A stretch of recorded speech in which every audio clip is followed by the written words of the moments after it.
आप सुन रहे हैं जगत गुरु तत्वदर्शी संत रामपाल जी महाराज द्वारा लिखित पुस्तक धरती ऊपर स्वर्ग का पेज नंबर 28। विवेचन।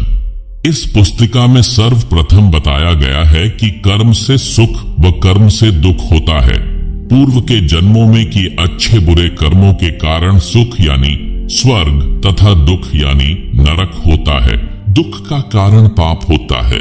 जैसे पैर में कांटा लग जाता है तो पीड़ा होती है। पीड़ा कांटे के कारण होती है।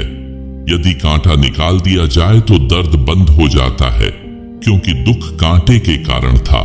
इसी प्रकार पूर्ण परमात्मा कबीर जी की भक्ति करने से पाप नाश यानी समाप्त हो जाता है।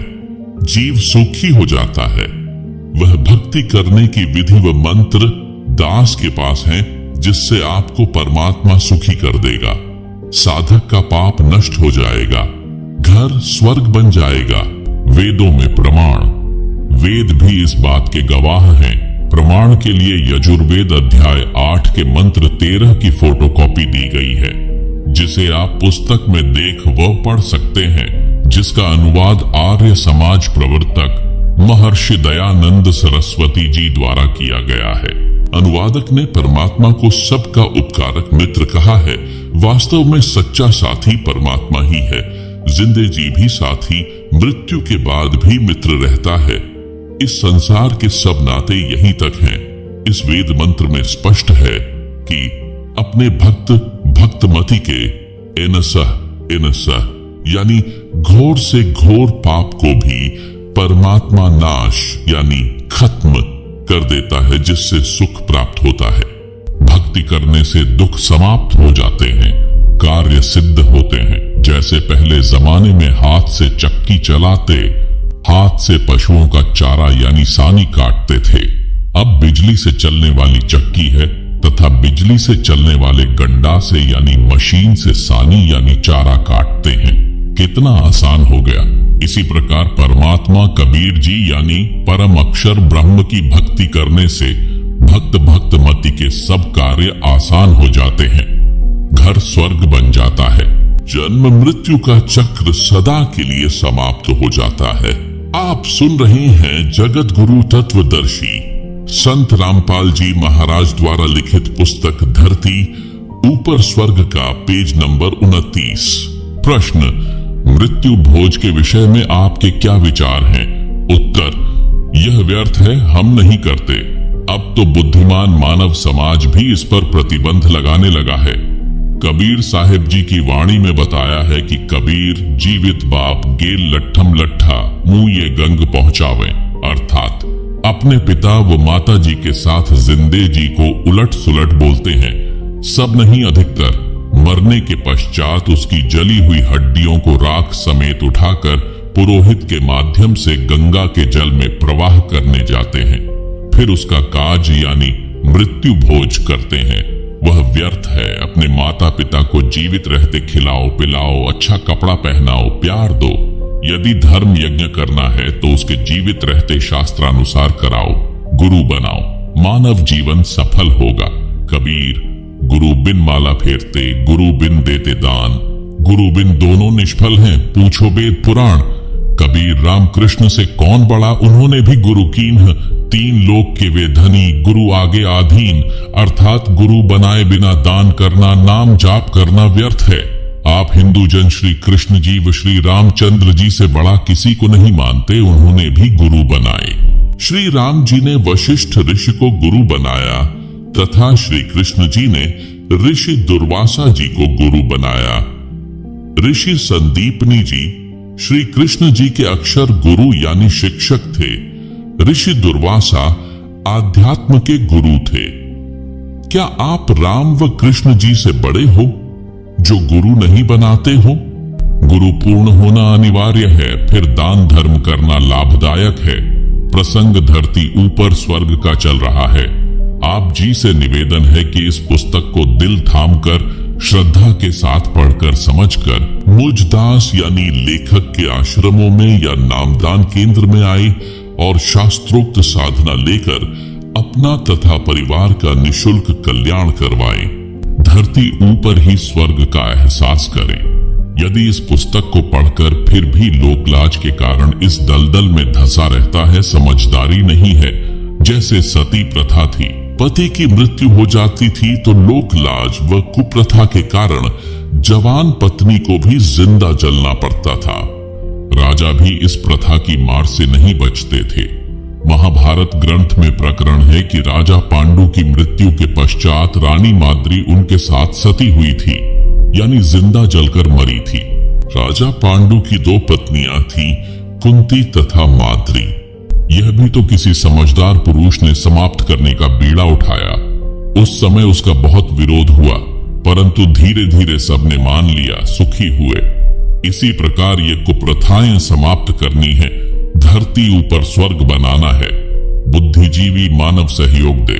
प्रश्न, भक्ति व धर्म कर्म तो लगभग सब करते हैं, आप तथा आपके अनुयायी ही नहीं करते।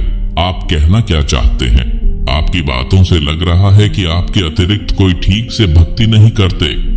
आप सुन रहे हैं जगत गुरु तत्वदर्शी संत रामपाल जी महाराज द्वारा लिखित पुस्तक धरती ऊपर स्वर्ग का पेज नंबर 30। उत्तर, यह सही है। दास यानी रामपाल दास यही कहता है कि विश्व में कोई भी गुरु मेरे अतिरिक्त शास्त्रोक्त साधना न तो स्वयं करता और न ही अपने अनुयायियों से करवाता है, क्योंकि उनको अपने अपने शास्त्रों का ज्ञान ही नहीं है। आप निम्न बातें नोट करो और बताओ। क्या आप बता सकते हैं गीता अध्याय 18 श्लोक 62 में गीता बोलने वाला प्रभु अपने से अन्य किस परमेश्वर की शरण में जाने को कहता है?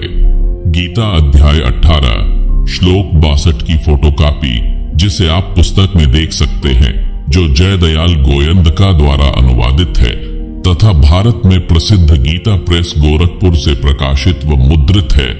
क्या आप जानते हैं गीता अध्याय 7 श्लोक 29 में गीता ज्ञान देने वाले प्रभु ने कहा है कि जो साधक केवल जरा यानी वृद्धावस्था के दुख से तथा मरण यानी मृत्यु के दुख से छूटने के लिए ही प्रयत्नशील हैं, यानी साधना करते हैं, वे तत्ब्रह्म यानी उस ब्रह्म यानी गीता अध्याय 18 श्लोक 62 में बताए परमेश्वर को तथा संपूर्ण अध्यात्म ज्ञान यानी तत्व ज्ञान को तथा संपूर्ण कर्मों को जानते हैं, यानी एक लेवा एक देवा दूतम्मों वाली कथा जानते हैं।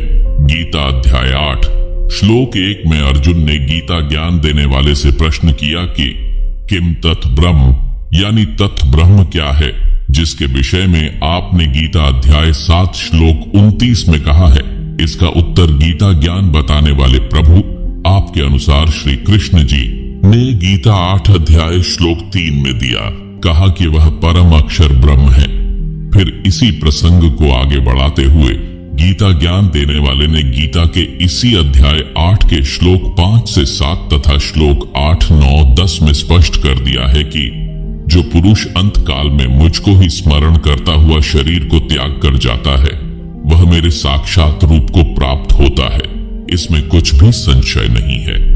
गीता अध्याय 8 श्लोक 5, हे कुंती पुत्र अर्जुन, अंतकाल में मनुष्य यानी साधक जिस भी भाव को यानी इष्ट को स्मरण करता हुआ शरीर का त्याग करता है, उस भाव को ही प्राप्त होता है, क्योंकि वह सदा उसी के भाव से भावित हो रहा है। गीता अध्याय 8 श्लोक 6। आप सुन रहे हैं जगत गुरु तत्वदर्शी संत रामपाल जी महाराज द्वारा लिखित पुस्तक धरती ऊपर स्वर्ग का पेज नंबर 31। इसलिए हे अर्जुन, तू सब समय में निरंतर मेरा स्मरण कर और युद्ध भी कर। इस प्रकार मुझ में समर्पित भाव से युक्त होकर तू निसंदेह मुझको ही प्राप्त होगा। गीता अध्याय 8 श्लोक 7। हे भद्र पुरुष, इन उपरोक्त श्लोकों में तो गीता ज्ञान देने वाले ने अपनी भक्ति करने को कहा है, जिससे उसी को प्राप्त होता है।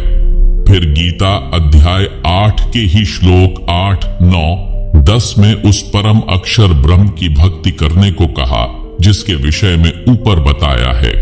गीता अध्याय 8 श्लोक 8, 9, 10। हे पार्थ, परमेश्वर के यानी परम अक्षर ब्रह्म के अभ्यास रूप योग से युक्त दूसरी ओर न जाने वाले चित्त से निरंतर चिंतन करता हुआ मनुष्य परम दिव्य परमेश्वर यानी परम अक्षर ब्रह्म को ही प्राप्त होता है। गीता अध्याय 8 श्लोक 8। श्रीमान जी ध्यान देना, इस श्लोक 9 में गीता बोलने वाले प्रभु आपके अनुसार श्री कृष्ण जी ने यह भी स्पष्ट कर दिया है कि वही सर्वस्य धातारम यानी सबका धारण पोषण करने वाला है, जो इस प्रकार है, जो अनादि सबके नियंता, सूक्ष्म से अति सूक्ष्म सबके धारण पोषण करने वाले, अचिंत्य स्वरूप, सूर्य के सदृश प्रकाशमान, अज्ञान से अति परे शुद्ध सच्चिदानंद घन परमेश्वर का स्मरण करता है। गीता अध्याय 8 श्लोक 9।